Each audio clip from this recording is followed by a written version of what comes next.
देखो, आज का हमारा टॉपिक है जिसके बारे में हम पढ़ेंगे वो है एंटीजेंस और एंटीबॉडीज़। ठीक है, कि एंटीजेंस क्या सब्सटेंस होते हैं, वो किस तरीके से हमारे इम्यून सिस्टम को स्टिमुलेट करते हैं एक्ट करने के लिए, और हमारी बॉडी में जो एंटीबॉडीज़ प्रेजेंट होती है जिन्हें हम इम्यूनोग्लोबिन्स भी कहते हैं, वो कौन कौन से टाइप होती है, वो किस तरीके से एक्ट करती है। सबसे पहले what is a antigen. Antigen एक ऐसा सब्सटेंस होता है जो कि अगर बॉडी में इंट्रोड्यूस किया जाए तो बॉडी क्या करती है, इवोक करती है इम्यून रिस्पांस। इम्यून रिस्पांस यानी कि जैसे ही कोई भी सब्सटेंस जो कि एंटीजन है हमारी बॉडी में एंटर करेगा, हमारी बॉडी में की इम्यूनिटी जो है वो स्टिमुलेट होगी, और उस एंटीजन से डील करने के लिए हमारी बॉडी स्पेसिफिक एंटीबॉडीज़ को प्रोड्यूस करेगी, जो कि रिएक्ट करेगा एक ऑब्जर्वेबल मैनर। का मतलब है कि इस मैनर में रिएक्शन होगी कि हम उसे अच्छे तरीके से ऑब्जर्व कर सकते हैं। जैसे कि नीचे आप देख सकते हो, ये पूरा जो स्ट्रक्चर है, ये पूरा का पूरा स्ट्रक्चर एंटीजन का नहीं है। ये मान लो कोई भी एक पर्टिकुलर पैथोजन है। पैथोजन यानी कि कोई भी एक माइक्रो ऑर्गेनिज्म जो डिसीज़ कॉज करता है। ठीक है, वो बैक्टीरिया हो सकता है, वो कोई और वायरस वगैरह हो सकता है। अब इसकी सरफेस है जो, इसकी सरफेस पे कुछ पॉलीसैकेराइड स्ट्रक्चर्स या फिर पॉलीपेप्टाइड स्ट्रक्चर्स प्रेजेंट होते हैं। जैसे कि आप यहाँ पे शेप देख सकते हो, ट्रायंगुलर शेप का। ठीक है, एक वाइट से कलर का स्ट्रक्चर ऐसे सर्कुलर। अगर आप इस पैथोजन की सरफेस पे देखो तो वेरियस स्ट्रक्चर्स बने हुए हैं। ये जो वेरियस स्ट्रक्चर्स है, इन स्ट्रक्चर्स को ही बोला जाता है एंटीजन। ये एंटीजन क्या होते हैं? Antigen components of cell wall. ये एंटीजन है, दोबारा सुन लो, एंटीजन सब्सटेंस जो होते हैं वो प्रेजेंट होते हैं पैथोजेंस की वॉल के ऊपर। ओके, और ये क्या करते हैं एंटीजन्स? ये एंटीजन्स बाइंड करते हैं किसके साथ? एंटीबॉडी के साथ। एंटीजन्स क्या करते हैं? बाइंड करते हैं। आप जैसे देख सकते हो बाइंडिंग साइट दिखा रखी है, और ये जो वाई शेप्ड स्ट्रक्चर है ये एंटीबॉडी है।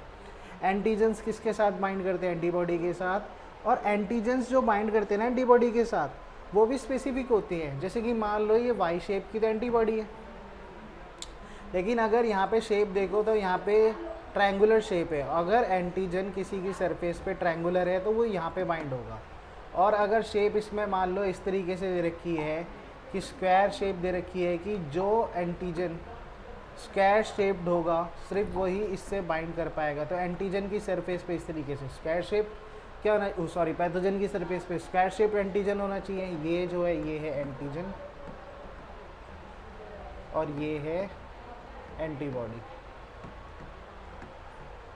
और ये बाइंडिंग साइट है। एंटीबॉडी एंटीजन से बाइंड करती है जिनका शेप मैच करता है। ठीक है, एज सिंपल एज दैट। और एंटीजन पाए जाते हैं पैथोजन की सरफेस के ऊपर। आप इस डायग्राम को अच्छे से देख लो। ठीक है, इसकी सरफेस पे वेरियस एंटीजन्स प्रेजेंट है।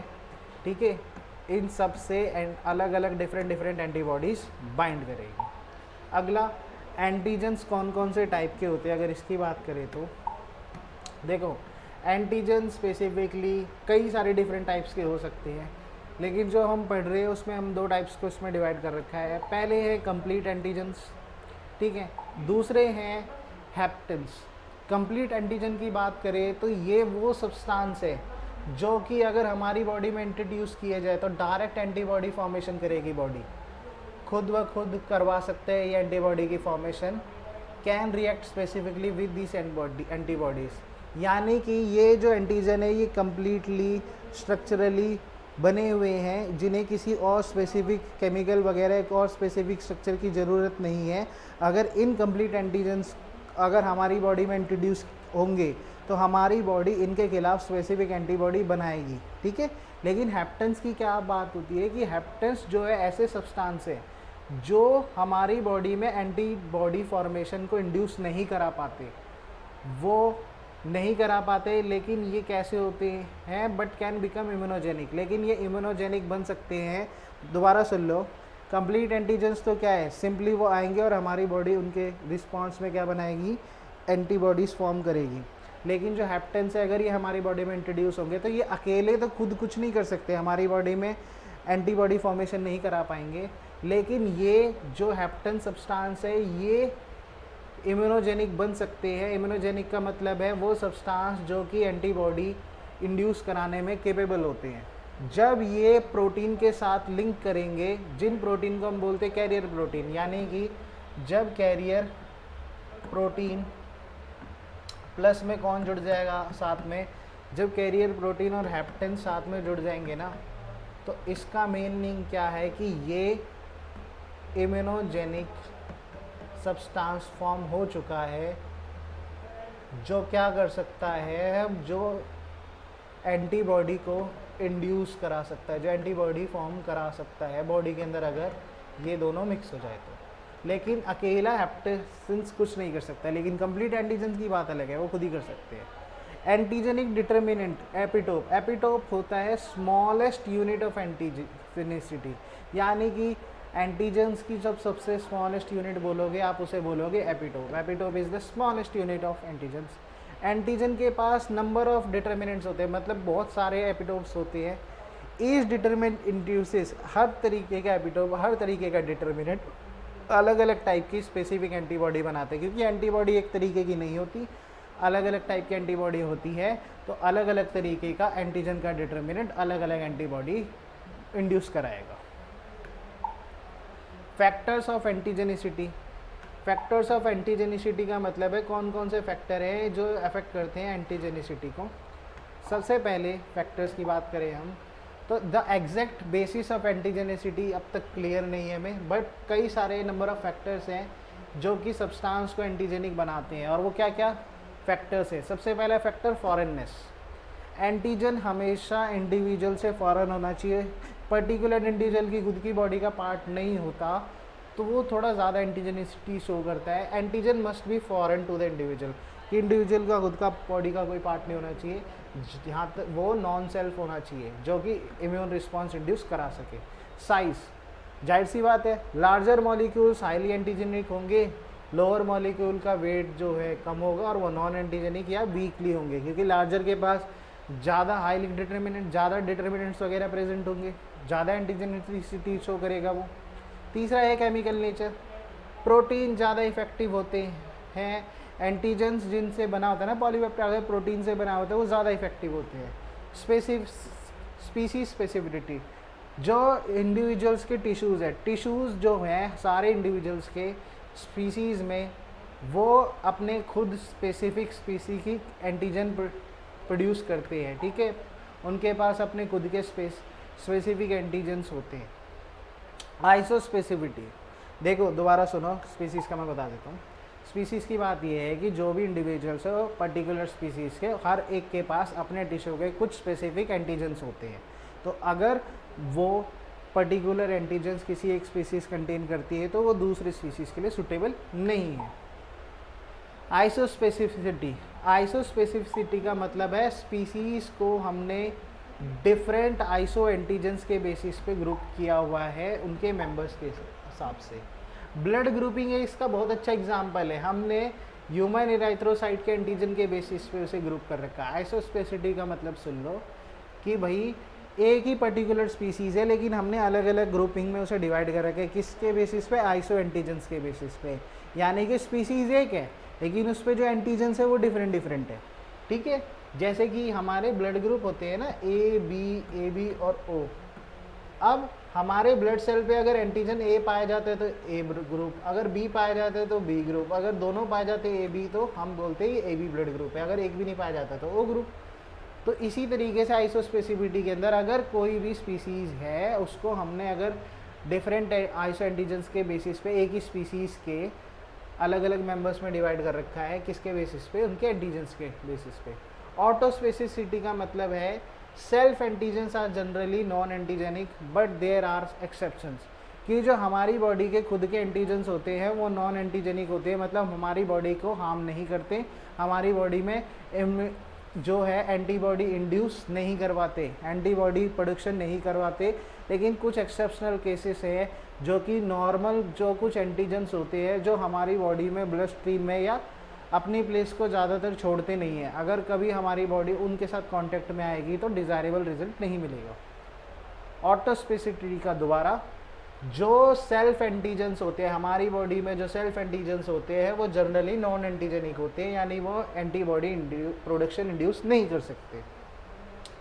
Organ specificity, organ specific antigens जो है वो हमने कन्फाइन किए हुए हैं पर्टिकुलर ऑर्गन के हिसाब से, जैसे कि कुछ ऑर्गन्स है जैसे ब्रेन, किडनी और लेंस प्रोटीन ऑफ आई, ये स्पेसी शेयर करती है स्पेसिफिटी फिर ऑन अदर स्पीशीज। ठीक है, ऑर्गन स्पेसिफिक कुछ एंटीजेंस प्रेजेंट होते हैं, इनके एग्जाम्पल दिए हुए।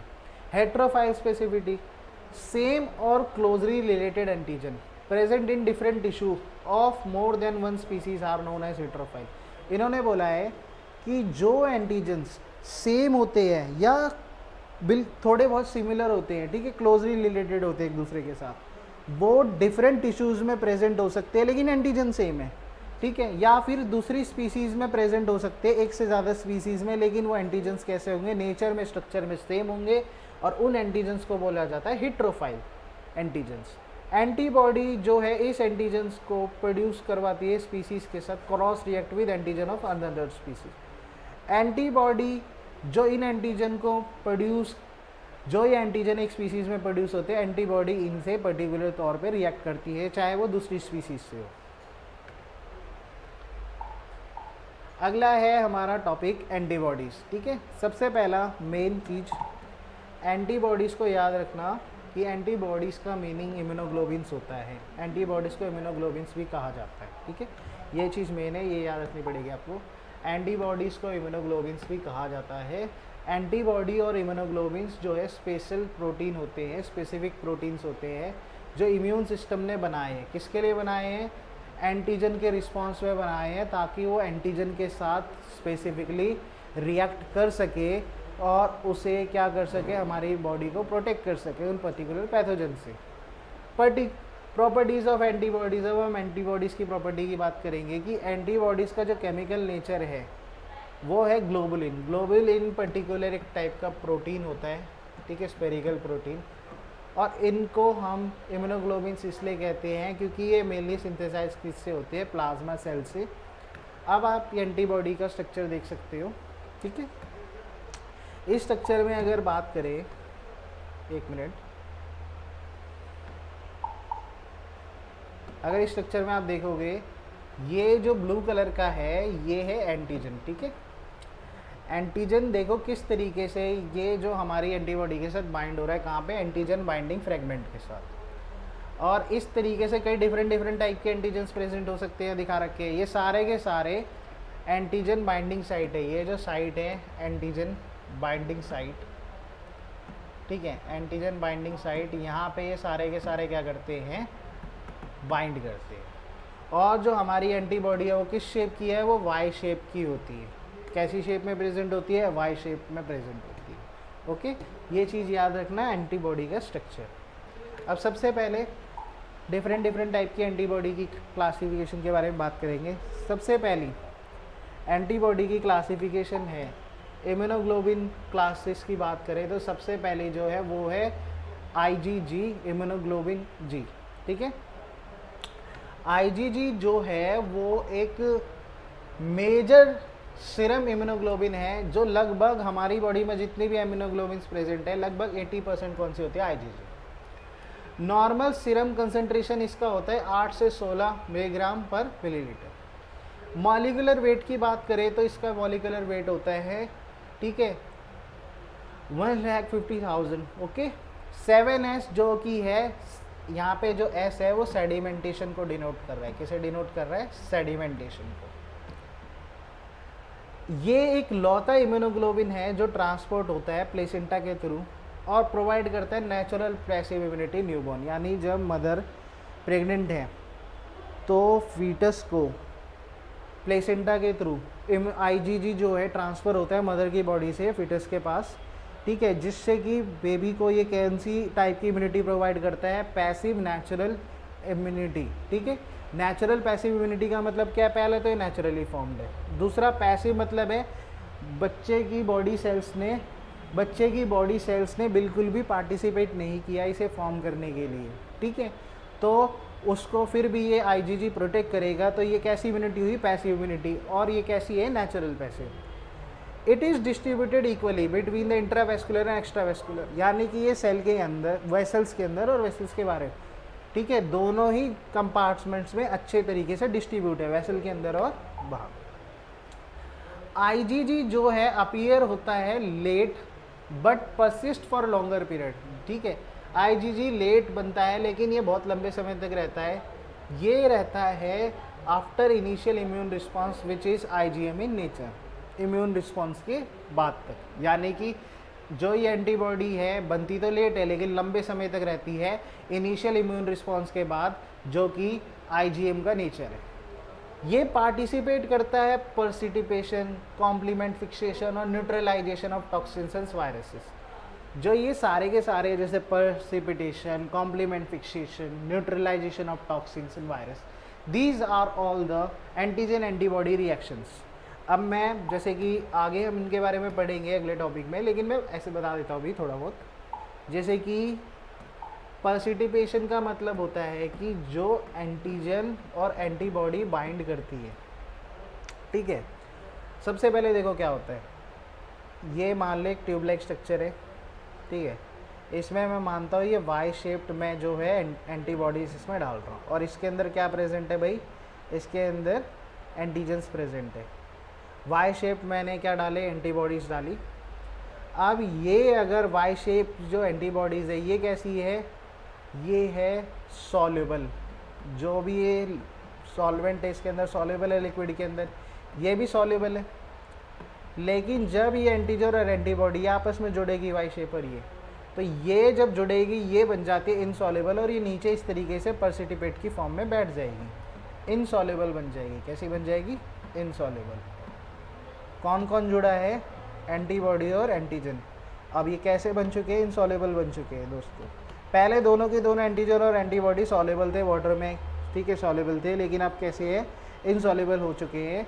तो ये जो नीचे बैठ जाएगा ये प्रोसेस के बनने के बाद insoluble substance, this is known as participation reaction. इसी तरीके से अलग अलग केमिकल रिएक्शन है, जैसे कॉम्प्लीमेंट फिक्सेशन जिसके अंदर कॉम्प्लिकेंट बाइंड करता है इसे, ठीक है।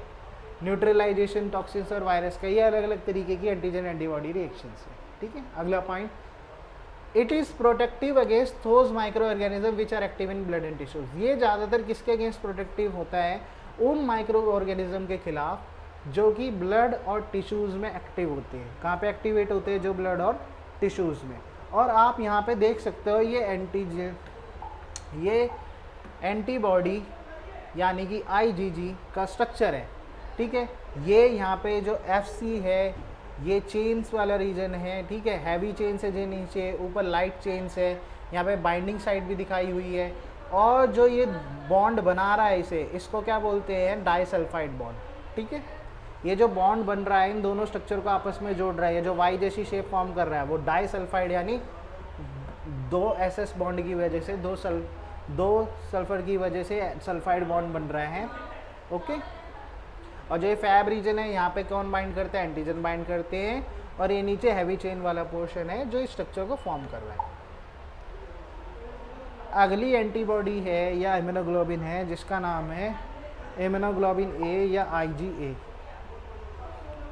इम्यूनोग्लोबिन ए सेकंड मेजर सीरम है इम्यूनोग्लोबिन के अंदर, यानी सबसे पहला तो कौन सा था, आईजीएम था।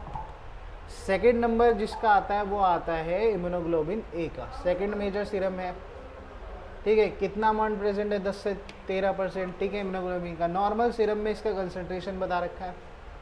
आईजीए है जो दो फॉर्म में होता है, ठीक है। पहला सीरम आईजीए, दूसरा सिक्रेटरी आईजीए, ये इसकी दो फॉर्म होती है। सीरम आईजीए का जो मॉलिक्यूलर वेट है वो यहाँ पे बता रखा है। While IgA is found on mucosal surface, जो आईजीए नॉर्मली कहाँ मिलता है, म्यूकोजल सरफेसेस में, यानी कि जो म्यूकोजा लेयर है जो म्यूकस सिक्रेट करते हैं उनकी सरफेसेस पे, उनकी सिक्रीशंस के अंदर पाया जाता है ये। और जो सिक्रेटरी आईजीए है ना, ये इसका जो मॉलिक्यूलर वेट है वो 4 लाख के रखा है, ठीक है। Is a dimer by form 2 monomer, और इन्होंने बता रखा है जो बना किससे हुआ है, 2 मोनोमर यूनिट से, जो दोनों एक साथ जुड़ते हैं और ग्लाइकोप्रोटीन बनाती है, जिसे हम बोलते हैं जे चेन या जे फॉर जॉइनिंग। देखते हैं इसका स्ट्रक्चर, इसका स्ट्रक्चर आप देख सकते हो यहाँ पे। जो ये जो मोनोमर चेन है एक जॉइनिंग चेन फॉर्म कर रही है, दोनों स्ट्रक्चर को आपस में जोड़ रही है। ये जो स्ट्रक्चर है आईजीए का स्ट्रक्चर है। यहाँ पे देखो सिक्रेटरी प्रोटीन्स है जो आपस में जुड़े हुए जॉइनिंग चेन की वजह से, यही लिखा हुआ है पीछे कि जो मोनोमर यूनिट्स है वो एक साथ जुड़ती है ग्लाइकोप्रोटीन की वजह से, जिस ग्लाइकोप्रोटीन का नाम है जे चेन। जो जे चेन है वो किससे बनी हुई है? ग्लाइकोप्रोटीन। किससे बनी है? ग्लाइकोप्रोटीन। इन दोनों को इस तरीके से जोड़ता है। देखो ये है पूरा स्ट्रक्चर ऑफ आईजीए। अगला पॉइंट, सिक्रेटरी आईजीए कंटेन करता है पॉलीपेप्टाइड कॉल सिक्रेटरी पीस और सिक्रेटरी कंपोनेंट। अगला, आईजीए प्रिंसिपल इम्यूनोग्लोबिन है, यानी आईजीए इम्पॉर्टेंट इम्यूनोग्लोबिन है अगर हम किस चीज़ की बात करें, जो कि कौन सी सिक्रीशंस में प्रेजेंट होता है? मिल्क, सलाइवा, टीयर्स, स्वेट, या फिर जो हमारी नोज से फ्लूइड आते हैं नेजल फ्लूइड्स, कोलेस्ट्रम में जो कि फर्स्ट मिल्क प्रोड्यूस करती है मदर बेबी को ब्रेस्ट फीड कराने के लिए, and in secretion of respiratory, intestinal और जेनाइटल सिस्टम्स। जो इन सिस्टम्स की जो सिक्रीशंस है उसके अंदर भी आईजीए पाया जा सकता है। ये प्रोटेक्ट करता है म्यूकस मेम्ब्रेन को किसके अगेंस्ट? माइक्रो ऑर्गेनिज्म के अगेंस्ट ये प्रोटेक्ट करता है।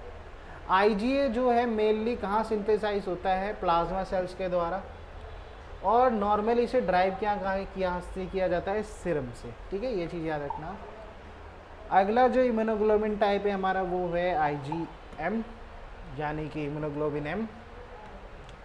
जो इम्यूनोग्लोबिन एम है अगर उसकी हम बात करें तो आईजीएम जो है एक पेंटामार है, यानी कि ये 5 अलग अलग इम्यूनोग्लोबिन सब यूनिट से जुड़ा हुआ है, और इन्हें जो जोड़ रहा है वो है जे चेन, जो कि ठीक है एफई रीजन को जोड़ती है बेसिक सब यूनिट से। चलिए स्ट्रक्चर देख लेते कैसे जुड़ी है 5 यूनिट्स। देखो ये स्ट्रक्चर है, यहाँ पे अगर आप देखोगे तो ये वेरिएबल रीजन है, ठीक है ओके। लेकिन जो यहाँ पे ये 5 वाई शेप्ड के जो इम्यूनोग्लोबिन जुड़ रहे हैं, ठीक है, वो किसकी मदद से जुड़ रहे हैं? जॉइनिंग जे चेन की मदद से। और ये कैसा स्ट्रक्चर बना रही है?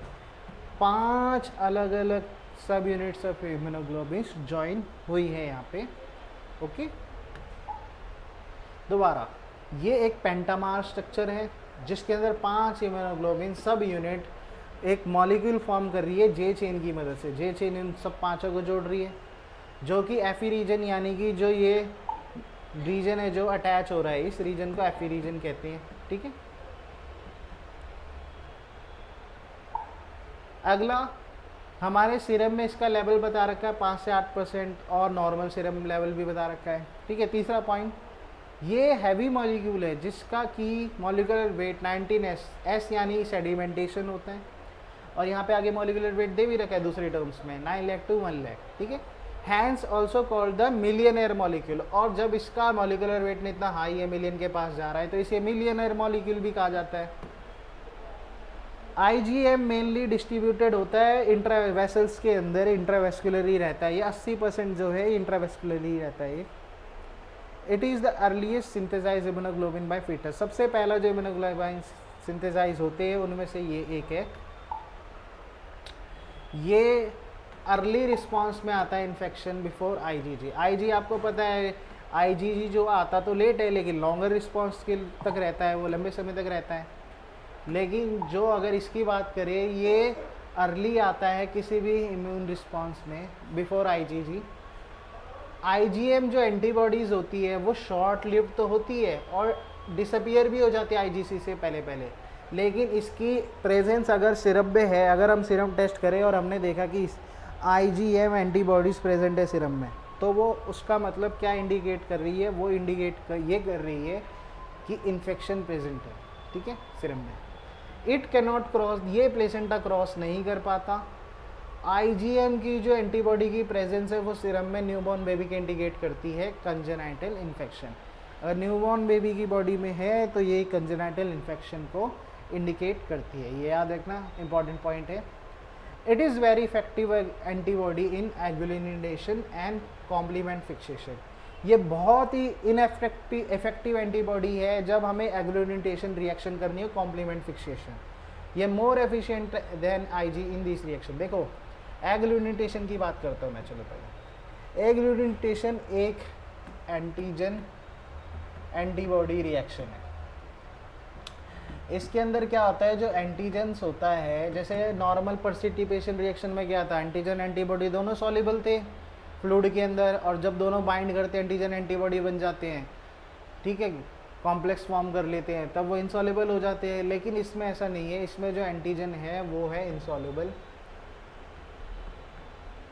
और जो एंटीबॉडी होती है वो सॉल्युबल है। जब ये दोनों बाइंड करते हैं एंटीजन एंटीबॉडी कॉम्प्लेक्स बनाते हैं, ठीक है, तो ये एक ग्लूनेटेट फॉर्म कर देते हैं, ठीक है, जो कि हमें ट्यूब में अच्छे से ऑब्जर्व हो सकता है जब ये ग्लूनेटेट फॉर्म करते हैं, और इस रिएक्शन को एग्लूटिनेशन कहते हैं। इसी तरीके से कॉम्प्लीमेंट फिक्सेशन है, जो कॉम्प्लीमेंट है, जो सी वेक्टर है, वो अटैच होता है किसके साथ, जो एंटीजन एंटीबॉडी है ना, इनके साथ एक कॉम्प्लीमेंट अटैच होता है, जो कि क्या करता है, बायोलॉजिकल रिएक्शन करता है, ब्रेक डाउन करता है इनका, ठीक है, कॉम्प्लीमेंट फिक्सेशन के अंदर। It is more efficient then IgG, और इन रिएक्शंस के अंदर आपको पता है ये करता है, इन रिएक्शंस में बहुत इफेक्टिव है, तो जाहिर सी बात इन रिएक्शन में ज़्यादा एफिशिएंट होगा ये। IgM provides protection against blood invasion, कि ब्लड के अंदर अगर कोई भी इन्फेक्शन वगैरह आता है तो उसके इन्वेजन से प्रोटेक्ट करता है। किससे, माइक्रो ऑर्गेनिज्म से प्रोटेक्ट करेगा अगर हमारे ब्लड में वो इन्फेक्शन ना कॉज कर पाए। अगला है IgD, immunoglobulin D. Immunoglobulin D की बात करें तो ये बहुत ही सिंपल है, ठीक है। इम्यूनोग्लोबिन डी का स्ट्रक्चर जो इम्यूनोग्लोबिन जी है, आईजीजी, इससे मैच करता है, ठीक है, स्ट्रक्चर। अगर इसकी बात करें तो आईजीडी का पहले तो स्ट्रक्चर सेम है, आईजीजी से मैच करता है। आईजीडी जो है बहुत ही कम कंसंट्रेशन में प्रेजेंट होता है, जैसे 3 mg प्रेजेंट होगा 100 ml के सिरम में, और ये इंट्रावेस्कुलर ही रहता है डिस्ट्रीब्यूशन में, और इसका मॉलिक्यूलर वेट भी काफ़ी कम है, ठीक है। 7s मोनोमर, S जो कि सेडिमेंटेशन को डिनोट करता है, ठीक है। देखो सेडिमेंटेशन यानी कि अगर S ज़्यादा होगा, जैसे 7s या ज़्यादा होगा 7s से, सेडिमेंटेशन यानी जो जितना भारी मॉलिक्यूल होगा फ्लो फ्लूइड में नीचे बैठ जाएगा, ठीक है। नीचे बैठना यानी फ्लूइड के अंदर क्या कहलाता है, सेडिमेंटेशन। तो 7s वगैरह ये मॉलिक्यूलर वेट ही डिनोट कर रहा है, जिसका जितना ज़्यादा S होगा यानी उतना ज़्यादा मॉलिक्यूलर वेट, और उतनी आसानी से वो फ्लूइड के अंदर बैठ जाएगा। ये नीचे आईजीजी का स्ट्रक्चर दे रखा है, जो नीचे वाले पार्ट है वो है हैवी चेन्स, और ये जो ऊपर ब्लू कलर का है ये है लाइट चेन्स, और यहाँ पे ये जो जिन बॉन्ड से जुड़ा हुआ है डाइसल्फाइड बॉन्ड है, ओके। अगला है जो हमारा last haemoglobin, that is IgE. IgE की बात करें तो आईजीई है मेनली कहाँ पे प्रोड्यूस होता है, जो हमारी रेस्पिरेटरी की लाइनिंग से और इंटेस्टिनल ट्रैक्ट से, ठीक है। आईजीजी यहाँ प्रोड्यूस होता है ई, और ये जो है इसके अंदर सिरम के अंदर इसके बस बहुत ही कम अमाउंट होती है, सिरम के अंदर बस इसकी ट्रेसेस होती है, ठीक है। इसकी अगर बात करें तो ये जो है a few nanograms he present होता है पर ml में। ये ज़्यादातर इंट्रावेस्कुलरली प्रेजेंट ही नहीं होता है, कहाँ प्रेजेंट होता है, वेसल्स के बाहर एक्स्ट्रा वेस्कुलरली। इसको रिफ़र किया जाता है as a regions. Molecular weight भी इसका, ठीक है, आईजीडी से तो ज़्यादा ही है, 8s यानी 8 सेडिमेंटेशन। ये रिजेंबल करता है स्ट्रक्चर में, ये भी आईजीडी को रिजेंबल करता है। ये हीट लेबाइल है, जबकि अदर इम्यूनोग्लोबिन्स क्या है, हीट स्टेबल, यानी कि अदर इम्यूनोग्लोबिन्स है वो थोड़ा बहुत हीट क्या कर सकते हैं, ज़्यादा अगर कोई टेम्परेचर हो जाए तो वो अपने आप को स्टेबल रख सकते हैं, लेकिन ये नहीं रख सकता, ये हीट से इफेक्ट हो सकता है, हो जाता है जल्दी। इसकी एफिनिटी होती है वो टिश्यू सेल्स में, पर्टिकुलरली मास सेल्स से वो मिलती जुलती है। आईजीजी मेडिएट करता है टाइप 1 हाइपर सेंसिटिव रिएक्शन में, अस्थमा के केस में, हे फीवर के केस में, और एक्जिमा के केसेस में आईजीईजी मेडिएटेड करता है। ये प्लेसेंटा के बैरियर को क्रॉस नहीं कर पाता, ना ही कॉम्प्लीमेंट से फिक्स होता है, और सिर्फ एक ही इम्यूनोग्लोबिन से जो प्लेसेंटा के बैरियर को क्रॉस करता है, दैट इज आईजीजी, याद रखना। आईजीई रिस्पॉन्सिबल है एनाफिलेक्टिक टाइप ऑफ रिएक्शन के लिए, जो एनाफिलेक्टिक टाइप ऑफ रिएक्शंस होती है उनके लिए रिस्पॉन्सिबल है। आप इसका स्ट्रक्चर देख सकते हो, ठीक है। ये इसका स्ट्रक्चर है, एफी रीजन, फैब रीजन, और यहाँ पे अलग अलग तरीके से मॉलिक्यूल अटैच दिखा रखे हैं। अगला ये चीज़ बहुत इंपॉर्टेंट है, डिफरेंट रोल्स। जैसे आईजीजी का हमने पढ़ा था, उसका रोल ये है कि वो बॉडी के फ्लूइड को प्रोटेक्ट करता है। आईजीए का रोल मेन है, ये म्यूकस सरफेसेस पे प्रेजेंट है तो बॉडी की सरफेस को प्रोटेक्ट करता है। आईजीएम का हमने रोल पढ़ा था, ब्लड स्ट्रीम के अंदर प्रेजेंट है तो ब्लड स्ट्रीम में प्रोटेक्ट करता है। IgE मीडिएट करता है किसमें, रेजेनिक हाइपर सेंसिटिविटी में, इसे इसलिए रेजन भी कहते हैं।